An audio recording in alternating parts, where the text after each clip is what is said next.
ಎಲ್ಲರಿಗೂ ನಮಸ್ಕಾರ. ಇವತ್ತು ನಾವು ಒಂದು ಅದ್ಭುತವಾದ ಯಾತ್ರೆಯ ಬಗ್ಗೆ ತಿಳಿದುಕೊಳ್ಳೋಣ. ಇದು ಕೇವಲ ಒಂದು ಧಾರ್ಮಿಕ ಯಾತ್ರೆ ಅಲ್ಲ, ಇದೊಂದು ಭಕ್ತಿ, ಸಹಬಾಳ್ವೆ ಮತ್ತು ದಕ್ಷಿಣ ಭಾರತದ ಮಹಾನ್ ಸಂಸ್ಕೃತಿಯ ಪ್ರತೀಕ. ನಾವು ಮಾತನಾಡುತ್ತಿರೋದು ಮಹಾರಾಷ್ಟ್ರದ ಪಂಢರಾಪುರದ ಬಗ್ಗೆ ಮತ್ತು ಅಲ್ಲಿ ನಡೆಯುವ ವಿಶ್ವ ಪ್ರಸಿದ್ಧ ಪಂಢರಾಪುರ ವಾರಿ ಜಾತ್ರೆಯ ಬಗ್ಗೆ. ಇದನ್ನು ವೀಕ್ಷಿಸಿದಾಗ ನಿಮ್ಮ ಮೈಯಲ್ಲಿ ರೋಮಾಂಚನವಾಗುವುದು ಖಂಡಿತ. ಪಂಢರಾಪುರ ವಾರಿ ಈ ಮಹಾನ್ ಯಾತ್ರೆ ಶುರುವಾಗಿದ್ದು ಹೇಗೆ ಅಂತ ತಿಳಿದುಕೊಳ್ಳೋಣ. ಇದರ ಹಿಂದೆ ಒಂದು ಸುಂದರವಾದ ಮನಮುಟ್ಟುವ ಕಥೆ ಇದೆ. ಕತೆ ಶುರುವಾಗುವುದು ಭಕ್ತ ಪುಂಡಲೀಕನಿಂದ. ಪುಂಡಲೀಕ ಒಬ್ಬ ಸಾಮಾನ್ಯ ಮನುಷ್ಯ, ಆದರೆ ಆರಂಭದಲ್ಲಿ ಅವನ ಸ್ವಭಾವ ಸ್ವಲ್ಪ ವಿಚಿತ್ರವಾಗಿತ್ತು. ಅವನ ತಂದೆ ಜನುಗುದೇವ, ತಾಯಿ ಸತ್ಯವತಿ. ಮದುವೆಯಾದ ನಂತರ ಪುಂಡಲೀಕ ಮತ್ತು ಅವನ ಪತ್ನಿ ತಮ್ಮದೇ ಸಂಸಾರದಲ್ಲಿ ಮುಳುಗಿ ವೃದ್ಧರಾಗಿದ್ದ ಪೋಷಕರನ್ನು ನಿರ್ಲಕ್ಷಿಸಿದರು. ಅವರಿಗೆ ಸರಿಯಾಗಿ ಊಟ ತಿಂಡಿ ಕೊಡುತ್ತಿರಲಿಲ್ಲ, ಅವರನ್ನು ಗೌರವಿಸುತ್ತಿರಲಿಲ್ಲ. ಅಷ್ಟೇ ಅಲ್ಲ, ಸುಮ್ಮನೆ ಕುಳಿತಿದ್ದರೂ ಏನಪ್ಪ ನಮಗೆಲ್ಲ ಭಾರವಾಗಿದ್ದಾರೆ ಅಂತ ಅವರನ್ನು ದೂರಲು ಶುರು ಮಾಡಿದ್ದರು.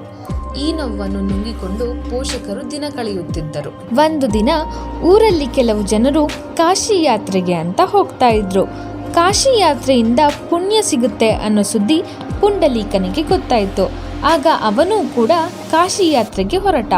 ಆಗ ಅವನ ಪತ್ನಿ, ತಂದೆ, ತಾಯಿ ಕೂಡ ಅವನ ಜೊತೆ ಬರುವುದಾಗಿ ಕೇಳಿಕೊಂಡರು. ನಂತರ 4 ಕಾಶಿ ಯಾತ್ರೆಗೆ ಹೊರಡುತ್ತಾರೆ. ಕಾಲ್ನಡಿಗೆಯಲ್ಲಿ ಯಾತ್ರೆ ಮಾಡಬೇಕಿದ್ದ ಕಾರಣ ಆತನ ತಂದೆ ತಾಯಿಗೆ ನಡೆಯಲು ಅಸಾಧ್ಯ.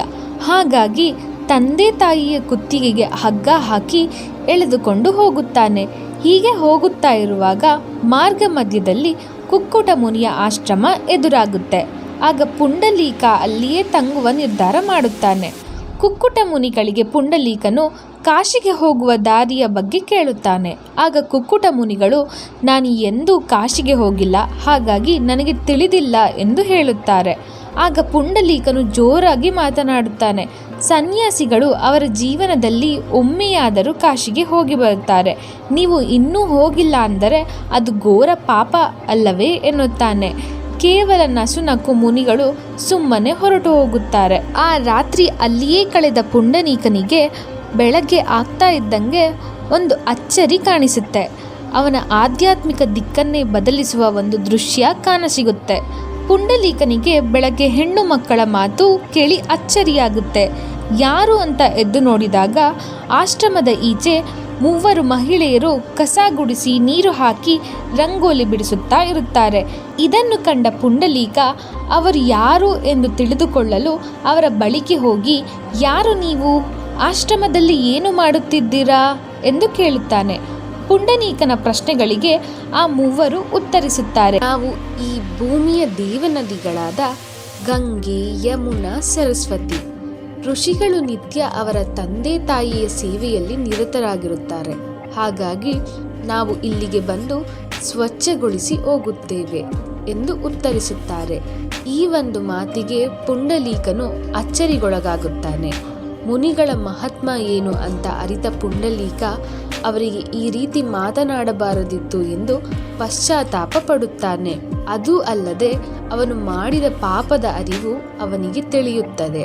ತಂದೆ ತಾಯಿಯನ್ನು ಹಗ್ಗದಿಂದ ಎಳೆದುಕೊಂಡು ಬಂದದ್ದು ನೆನಪಾಗಿ ಪಶ್ಚಾತ್ತಾಪ ಪಡುತ್ತಾನೆ. ತೀರ್ಥಯಾತ್ರೆಗಳ ಭೇಟಿಯಿಂದ ದೇವರು ಒಲಿಯುವುದಿಲ್ಲ.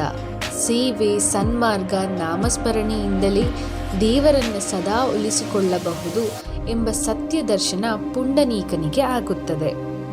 ಕೂಡಲೇ ಕಾಶಿ ಯಾತ್ರೆಯನ್ನು ಅರ್ಧಕ್ಕೆ ಬಿಟ್ಟು ಮನೆಗೆ ಧಾವಿಸುತ್ತಾನೆ. ತಂದೆ ತಾಯಿಯನ್ನು ಎತ್ತಿನ ಬಂಡಿಯಲ್ಲಿ ಕೂರಿಸಿ ಪತಿ ಪತ್ನಿಯು ನಡೆದುಕೊಂಡು ಹೋಗುತ್ತಾರೆ. ಅಂದಿನಿಂದ ಪುಂಡಲೀಕ ಕಾಯ, ವಾಚ, ಮನಸ ತಂದೆ ತಾಯಿಗಳ ಸೇವೆಯಲ್ಲಿ ಮುಳುಗಿ ಹೋಗುತ್ತಾನೆ ಮತ್ತು ಶ್ರೀಕೃಷ್ಣನ ಜಪದೊಂದಿಗೆ ತಂದೆ ತಾಯಿಯ ಸೇವೆ ಮಾಡುತ್ತಾ ಅವನ ಜೀವನವನ್ನು ಕಳೆಯುತ್ತಿರುತ್ತಾನೆ. ಪುಂಡಲೀಕನ ಈ ಬದಲಾದ ಪಿತೃಭಕ್ತಿ ಸ್ವರ್ಗದಲ್ಲಿರುವ ಭಗವಾನ್ ಶ್ರೀಕೃಷ್ಣನ ಗಮನಕ್ಕೆ ಬಂತು. ತನ್ನ ಭಕ್ತನ ಪರಿವರ್ತನೆಗೆ ಮೆಚ್ಚಿ ಶ್ರೀಕೃಷ್ಣನು ಸಾಕ್ಷಾತ್ ದರ್ಶನ ನೀಡಲು ನಿರ್ಧರಿಸಿದ. ಅದೇ ಸಮಯದಲ್ಲಿ ಪುಂಡಲೀಕನು ತನ್ನ ಪೋಷಕರ ಕಾಲುಗಳನ್ನು ಒತ್ತುತ್ತಾ ಅವರಿಗೆ ಸೇವೆ ಸಲ್ಲಿಸುತ್ತಿದ್ದ. ಹೊರಗೆ ಭಾರೀ ಮಳೆಯಾಗುತ್ತಿತ್ತು. ಗುಡುಗು ಸಿಡಿಲು ಅಬ್ಬರಿಸುತ್ತಿತ್ತು. ಹೀಗಿರುವಾಗ ಭಗವಾನ್ ವಿಠೋಬ ರೂಪದಲ್ಲಿ ಪುಂಡಲೀಕನ ಮನೆ ಬಾಗಿಲಿಗೆ ಬಂದು ನಿಂತ. ಭಗವಂತ ಬಂದಿರುವ ಅರಿವಾದರೂ ಪುಂಡಲೀಕನನ್ನು ತನ್ನ ಪೋಷಕರ ಸೇವೆಯನ್ನು ಅರ್ಧಕ್ಕೆ ನಿಲ್ಲಿಸಲು ಇಷ್ಟಪಡಲಿಲ್ಲ. ಅವನಿಗೆ ತನ್ನ ಪೋಷಕರ ಸೇವೆಯು ದೇವರ ದರ್ಶನಕ್ಕಿಂತಲೂ ಮುಖ್ಯವಾಗಿತ್ತು. ಅವನು ಕಣ್ಣೆತ್ತು ನೋಡದೆ ಅಂಗಳದಲ್ಲಿ ಬಿದ್ದಿದ್ದ ಒಂದು ಇಟ್ಟಿಗೆಯನ್ನು ಎಸೆದು, ಭಗವಂತನೇ, ಹೊರಗೆ ಮಳೆ ಇದೆ, ನೀನು ಈ ಇಟ್ಟಿಗೆಯ ಮೇಲೆ ನಿಲ್ಲಿ, ನನ್ನ ಹೆತ್ತವರ ಸೇವೆ ಮುಗಿದ ಮೇಲೆ ಬಂದು ನಿಮ್ಮನ್ನು ಮಾತನಾಡಿಸುತ್ತೇನೆ ಎಂದು ಹೇಳಿದ. ಭಗವಾನ್ ವಿಠೋಬ ಪುಂಡಲೀಕನ ಅಚಲವಾದ ಪಿತೃಭಕ್ತಿ ಮತ್ತು ಕರ್ತವ್ಯ ನಿಷ್ಠೆಗೆ ಮನಸೋತು ಅಸಮಾಧಾನ ಪಡದೆ ಆ ಇಟ್ಟಿಗೆಯ ಮೇಲೆ ತನ್ನ ಕೈಗಳನ್ನು ಸೊಂಟದ ಮೇಲೆ ಇಟ್ಟುಕೊಂಡು ಆ ಸುಂದರವಾದ ಭಂಗಿಯಲ್ಲಿ ನಿಂತು ಬಿಟ್ಟನು. ಪುಂಡಲೀಕನು ತನ್ನ ಪೋಷಕರ ಸೇವೆ ಮುಗಿಸಿದ ನಂತರ ಭಗವಂತನ ದರ್ಶನ ಪಡೆದನು. ಭಗವಂತನ ಪಾದಗಳಿಗೆ ಸಾಷ್ಟಾಂಗ ನಮಸ್ಕಾರ ಮಾಡಿ, ಪ್ರಭು, ನನ್ನ ಅಲ್ಪಭಕ್ತಿಗೆ ನೀವು ಕಾದಿದ್ದೀರಿ. ಈ ಜಗತ್ತಿಗೆ ನನ್ನ ಪಿತೃಭಕ್ತಿಯ ಮಹತ್ವ ತಿಳಿಯಲಿ. ನೀನು ಈ ಇಟ್ಟಿಗೆಯ ಮೇಲೆ ಇದೇ ಭಂಗಿಯಲ್ಲಿ ಶಾಶ್ವತವಾಗಿ ನೆಲೆಸು. ಇದರಿಂದ ಲೋಕದ ಜನರು, ಭಕ್ತರು ನಿನ್ನ ದರ್ಶನ ಪಡೆದು ಮುಕ್ತಿಯನ್ನು ಪಡೆಯಲಿ. ನಿಮ್ಮ ಈ ನಿಂತ ಭಂಗಿ ಎಲ್ಲರಿಗೂ ಪ್ರೇರಣೆಯಾಗಲಿ ಎಂದು ಬೇಡಿಕೊಂಡನು. ಭಗವಾನ್ ವಿಠೋಬ ಒಪ್ಪಿಕೊಂಡನು. ಅಂದಿನಿಂದ ಭಗವಾನ್ ವಿಠೋಬ ಆ ಇಟ್ಟಿಗೆಯ ಮೇಲೆ, ಅಂದರೆ ವಿದ್ರೂಪದ ಮೇಲೆ ಪಂಡರಾಪುರದಲ್ಲಿ ನೆಲೆಸಿದ್ದಾನೆ. ಕೇವಲ ಪುಂಡಲೀಕನ ಕಥೆಯಿಂದ ಮಾತ್ರ ಇಷ್ಟು ದೊಡ್ಡ ಯಾತ್ರೆ ಶುರುವಾಗಲಿಲ್ಲ. ಇದರ ಹಿಂದೆ ಭಕ್ತಿ ಚಳುವಳಿಯ ಮಹಾನ್ ಸಂತರ ಪಾತ್ರ ಇದೆ. 13ನೇ ಶತಮಾನದಲ್ಲಿ ಸಂತ ಜ್ಞಾನೇಶ್ವರರು ಆಳದಿಯಿಂದ ಪಂಡರಾಪುರಕ್ಕೆ ಪಾದಯಾತ್ರೆ ಮಾಡುವ ಸಂಪ್ರದಾಯವನ್ನು ಪ್ರಾರಂಭಿಸಿದರು. ಅವರ ಜ್ಞಾನೇಶ್ವರಿ ಮಹಾರಾಷ್ಟ್ರದ ಮನೆ ಮಾತಾಗಿತ್ತು. ನಂತರ 17ನೇ ಶತಮಾನದಲ್ಲಿ ಇನ್ನೊಬ್ಬ ಮಹಾನ್ ಸಂತ ತುಕಾರಾಮ್ ಅವರು ದೇಹುವಿನಿಂದ ಪಂಡರಾಪುರಕ್ಕೆ ವಾರಿ ಸಂಪ್ರದಾಯವನ್ನು ಮತ್ತಷ್ಟು ಜನಪ್ರಿಯಗೊಳಿಸಿದರು. ಅವರ ಆಭಾಂಗಗಳು, ದೇವರ ಮೇಲಿನ ಅವರ ಸರಳ ಭಕ್ತಿ ಇಡೀ ಜನಸಮುದಾಯವನ್ನೇ ಆಕರ್ಷಿಸಿತು. ಈ ಇಬ್ಬರು ಸಂತರ ಪಾದರಕ್ಷೆಗಳನ್ನು ಪಲ್ಲಕ್ಕಿಗಳಲ್ಲಿ ಇಟ್ಟುಕೊಂಡು ಮೆರವಣಿಗೆ ಮಾಡುವುದು ಇಂದಿಗೂ ನಡೆದುಕೊಂಡು ಬರ್ತಾ ಇದೆ. ಇದು ಈ ವಾರಿಯ ಪ್ರಮುಖ ಆಕರ್ಷಣೆ. ಇಷ್ಟೆಲ್ಲ ಭಕ್ತಿ ಕಷ್ಟ ಸಹಿಸಿ ಏಕೆ ಹೋಗುತ್ತಾರೆ? ಕೇವಲ ದೇವರ ದರ್ಶನಕ್ಕಲ್ಲ, ಖಂಡಿತ ಇಲ್ಲ. ಇದು ಕೇವಲ ಒಂದು ಧಾರ್ಮಿಕ ಯಾತ್ರೆಯಲ್ಲ, ಇದೊಂದು ಸಾಮಾಜಿಕ ಮತ್ತು ಸಾಂಸ್ಕೃತಿಕ ಆಚರಣೆ. ಇಲ್ಲಿ ಜಾತಿ, ಮತ, ಪಂಥ, ಧನಿ, ಬಡವ ಅನ್ನೋ ಭೇದ ಭಾವವಿಲ್ಲ. ಎಲ್ಲರೂ ಸಮಾನರು. ಜೊತೆಯಾಗಿ ನಡೀತಾರೆ, ಭಜನೆ ಮಾಡ್ತಾರೆ, ದಣಿದವರಿಗೆ ಸಹಾಯ ಮಾಡ್ತಾರೆ. ಇದೊಂದು ಮನುಕುಲದ ಐಕ್ಯತೆಯ ಪ್ರತೀಕ. ಲಕ್ಷಾಂತರ ಭಕ್ತರು ಒಟ್ಟಾಗಿ ನಡೆಯುವ ಈ ಪಯಣದಲ್ಲಿ ಸೋದರತ್ವ, ಪ್ರೀತಿ, ಸೇವೆ ಇವೆಲ್ಲವನ್ನು ಕಾಣಬಹುದು. ಇಲ್ಲಿ ಎಲ್ಲರೂ ವರ್ಕರ್ಗಳೇ, ಎಲ್ಲರಿಗೂ ಗುರಿ ಒಂದೇ, ವಿಠೋಬನ ದರ್ಶನ. ಪ್ರತಿ ವರ್ಷ ಆಷಾಢ ಶುಕ್ಲ ಏಕಾದಶಿ ಮತ್ತು ಕಾರ್ತಿಕ ಶುಕ್ಲ ಏಕಾದಶಿ ಎಂದು ಪಂಡರಾಪುರಿ ವಾರಿ ನಡೆಯುತ್ತದೆ.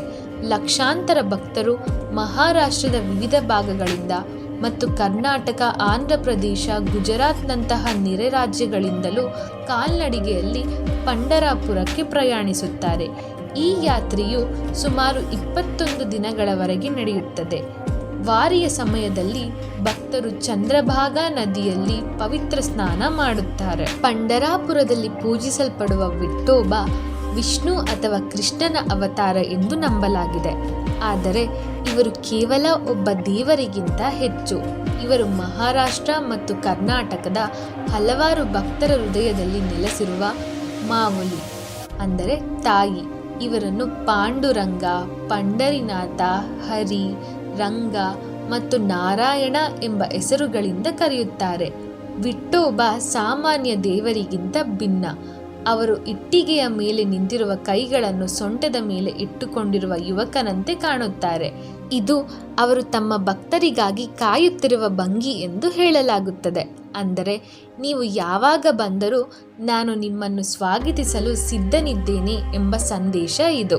ಪಂಡರಾಪುರ ವಾರಿ ನಮಗೆ ಏನು ಕಲಿಸುತ್ತೆ ಅಂದರೆ, ಕೇವಲ ದೇವಸ್ಥಾನಕ್ಕೆ ಹೋಗಿ ದರ್ಶನ ಪಡೆಯುವುದಲ್ಲ. ನಿಜವಾದಿ ಭಕ್ತಿ ಅಂದರೆ ಹೆತ್ತವರಿಗೆ ಗೌರವ ನೀಡುವುದು, ಸಮಾನತೆಯಿಂದ ಬದುಕುವುದು, ಕಷ್ಟದಲ್ಲಿರುವವರಿಗೆ ಸಹಾಯ ಮಾಡುವುದು. ಇಲ್ಲಿ ಧರ್ಮ ಕೇವಲ ಆಚರಣೆಯಲ್ಲ, ಇದೊಂದು ಜೀವನ ಶೈಲಿ. ಈ ಬಾರಿ ನಮ್ಮ ಭಾರತದ ಆಧ್ಯಾತ್ಮಿಕ ಶಕ್ತಿ, ನಂಬಿಕೆ ಮತ್ತು ಸೌಹಾರ್ದತೆಗೆ ಪ್ರತೀಕ. ಈ ಮಹಾನ್ ಯಾತ್ರೆಯ ಬಗ್ಗೆ ತಿಳಿದುಕೊಂಡ ಮೇಲೆ ನಿಮಗೆ ಏನೇ ಅನಿಸಿತು? ನಿಮ್ಮ ಅನಿಸಿಕೆಗಳನ್ನು ಕಮೆಂಟ್ನಲ್ಲಿ ತಿಳಿಸಿ. ಈ ವಿಡಿಯೋ ನಿಮಗೆ ಇಷ್ಟವಾದಲ್ಲಿ ಲೈಕ್, ಶೇರ್ ಮತ್ತು ಸಬ್ಸ್ಕ್ರೈಬ್ ಮಾಡಿ.